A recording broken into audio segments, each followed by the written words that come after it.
Assalamualaikum warahmatullahi wabarakatuh. Perkenalkan, nama saya Isa Hamdah dengan NIM 24338004. Saya di sini akan menjelaskan materi material teknik tentang logam, polimer, komposit, dan keramik. Yang pertama yaitu logam. Logam adalah unsur kimia yang siap membentuk ion kation dan memiliki ikatan logam. Logam merupakan salah satu dari 3 kelompok unsur yang dibedakan oleh sifat ionisasi dan ikatan, bersama dengan metaloid dan non-logam. Logam berasal dari biji logam yang ditemukan di dalam bumi, baik yang murni maupun yang bercampur dengan unsur-unsur lain. Contoh unsur logam yang paling sering ditemui adalah besi, seng, emas, dan aluminium. Logam dapat dibedakan menjadi 2 jenis utama, yaitu logam ferromagnetik dan non-ferromagnetik. Logam ferromagnetik memiliki sifat magnetik, sedangkan logam non-ferromagnetik tidak memiliki sifat magnetik. Sifat-sifat logam yaitu mengkilap. Kedua, konduktor listrik dan panas. Ketiga, titik leleh tinggi. Keempat, berwujud padat. Kelima, dapat ditempa. Keenam, kerapatan relatif tinggi. Ketujuh, tahan terhadap oksidasi. 8, sifat magnetis. 9, tahap terhadap lingkungan. Contoh logam adalah tembaga, yaitu Cu, aluminium Ai, besi Fe, emas Au. Keuntungan logam memiliki keuntungan dan kekurangan. Keuntungan logam adalah 1. Dapat ditempa, sehingga dapat dibentuk menjadi berbagai benda, misalnya menjadi alat masak, sendok, paku, dan sebagainya. Yang kedua, logam bersifat kuat, sehingga dapat menopang beban berat. Sifat ini digunakan pada baja, penopang bangunan, dan rangka mobil. Ketiga, logam merupakan konduktor, penghantar listrik yang baik, sehingga digunakan pada kabel dan rangkaian listrik.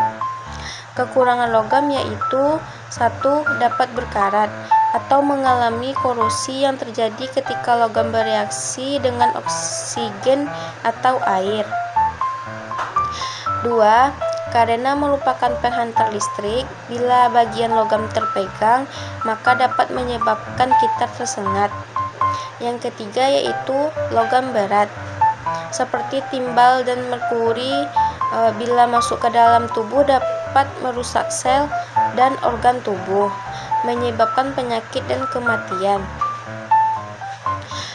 Materi yang kedua yaitu polimer. Polimer adalah zat yang terdiri dari molekul-molekul besar yang disebut makromolekul, yang merupakan kumpulan dari unit-unit kimia yang lebih kecil disebut monomer. Kata polimer berasal dari 2 kata, yaitu poli yang berarti banyak dan meros yang berarti unit atau bagian.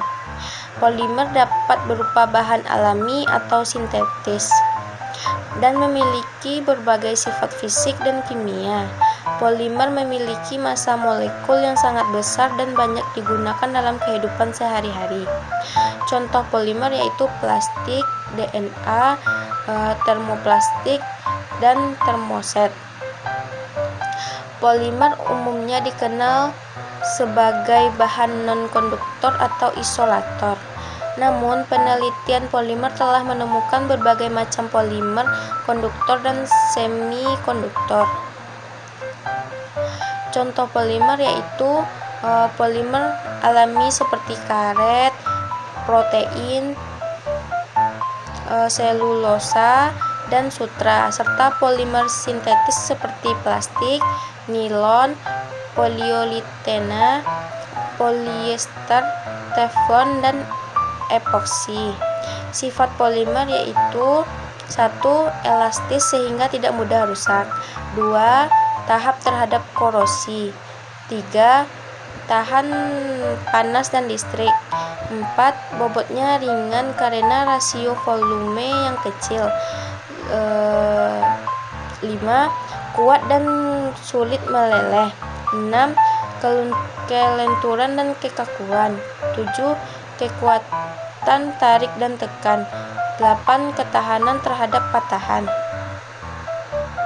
Polimer adalah senyawa yang terdiri dari banyak monomer, yaitu unit berulang kecil yang terikat bersama untuk membentuk rantai atom.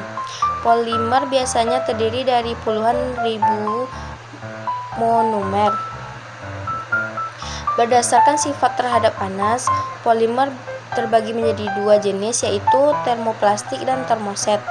Termoplastik adalah polimer yang dapat meleleh dan membeku berulang kali tanpa mengalami perubahan kimia. Sedangkan termoset adalah polimer yang sulit diubah bentuknya setelah dipanaskan dan membentuk struktur awal. Polimer memiliki kekurangan dan kelebihan. Kelebihan polimer adalah biaya material rendah, kekuatan tinggi, elastisitas tinggi, stabilitas kimia, stabilitas termal, massa jenis kecil sehingga mudah didistribusikan dan dipasang, tahan terhadap korosi. Kekurangan polimer adalah polimer yang dibuang ke lingkungan sulit diuraikan oleh mikroorganisme tanah, sehingga menyebabkan pencemaran lingkungan. Polimer alami memiliki sifat mekanik yang tidak memuaskan dan kemampuan proses yang rendah. Yang terakhir yaitu polimer alami memiliki stabilitas termal yang mekanik yang lemah. Beberapa contoh yang terbuat dari polimer yaitu pakaian yang terbuat dari serat sintetis. Kedua, cangkir polietilen. 3. Fiberglass.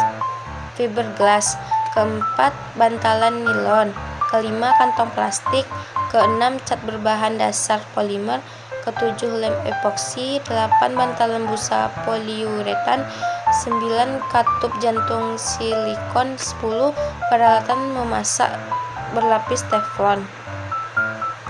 Materi yang ketiga yaitu komposit.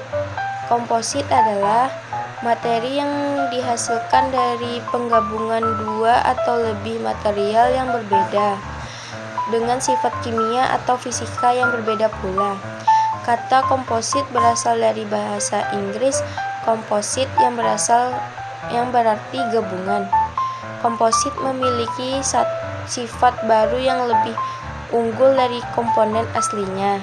Hal ini karena masing-masing material mempertahankan identitasnya yang terpisah dan suatu zat yang disebut matriks bertindak sebagai pengikat. Komposit memiliki banyak keunggulan, di antaranya berat yang lebih ringan, kekuatan yang lebih tinggi, tahan korosi, memiliki biaya perakitan yang lebih murah. Komposit dapat diaplikasikan dalam berbagai situasi, misalnya sebagai bahan alternatif pengganti logam. Komposit memiliki keunggulan. Beberapa jenis komposit diantaranya komposit serat, fiber komposit, struktural komposit, dan komposit partikel. Komposit memiliki kekurangan dan kelebihan. Kelebihan komposit adalah rasio kekuatan dan berat yang tinggi, kekuatan dan ketahanan yang lebih tinggi, tahan korosi dan kehausan, mudah disesuaikan. Kekurangan komposit adalah lebih rapuh dan mudah rusak dibandingkan material tempa. Perbaikannya memerlukan transportasi dan penyimpanan berpendingin, membutuhkan peralatan khusus untuk proses kuring panas, rentan terhadap kebakaran. Pembakaran komposit melepaskan partikel mikro dan asap beracun ke udara. Kegagalan struktural dapat terjadi pada suhu 300 derajat Fahrenheit. Komposit banyak digunakan dalam struktur dinamis seperti pesawat terbang, turbin angin, jembatan, dan peralatan olahraga. Yang terakhir yaitu materi keramik. Keramik adalah bahan non-logam dan anorganik yang dibuat dari tanah liat atau bahan silikat dan dibakar pada suhu tinggi. Keramik memiliki sifat keras, tahan suhu tinggi, dan tahan kimia. Kata keramik berasal dari bahasa Yunani keramos yang berarti periuk atau belanga yang dibuat dari tanah. Keramik memiliki beberapa kegunaan, diantaranya pelapis lantai dan dinding, bahan pembuatan barang pecah belah seperti gelas, piring, dan peralatan makanan dan minum, bahan pembuatan keperluan rumah tangga seperti tegel dan bata, bahan pembuatan busi, isolator listrik, dan alat cetak, bahan pembuatan turbin, komponen otomotif, dan pesawat ruang angkasa. Keramik dapat dibedakan menjadi keramik tradisional dan keramik industri. Keramik tradisional dibuat dengan bahan alam seperti kuarsa dan kaolin, sedangkan keramik industri menggunakan material modern seperti koalin, rijang, dan feldspar. Keramik memiliki sifat-sifat yaitu keras. Keramik memiliki sifat yang keras, tahan api. Keramik memiliki titik leleh yang tinggi sehingga tahan api. Konduktivitas rendah. Keramik memiliki konduktivitas listrik yang rendah. Kerapuhan. Keramik memiliki sifat yang rapuh atau mudah pecah. Tahan terhadap tekanan. Keramik memiliki daya tahan terhadap tekanan, goresan, dan benturan. Tahan terhadap korosi dan abrasi. Keramik memiliki ketahanan terhadap korosi dan abrasi. Non-magnetik. Sebagian besar keramik bersifat non-magnetik. Isolator. Keramik merupakan isolator yang artinya tidak mudah menghantarkan arus listrik. Tidak licin. Keramik berkualitas tinggi, tidak licin jika terkena air. Sifat-sifat keramik ditentukan oleh struktur kristal, komposisi kimia, dan mineral bawaannya. Keramik tradisional biasanya terbuat dari tanah liat, silika, dan feldspar. Sedangkan keramik canggih terbuat dari senyawa aluminium oksida, silikon karbida, dan silikon nitrat. Selanjutnya yaitu kesimpulan dari materi mengenal jenis unsur yaitu logam, rekayasa polimer dan komposit, dan rekayasa logam dan keramik.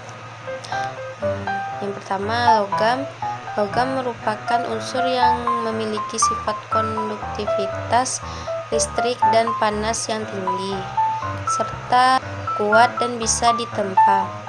Contohnya besi Fe, tembaga Cu, emas Au, dan aluminium Ai. Rekayasa polimer dan komposit. Yang pertama, polimer adalah material yang terdiri dari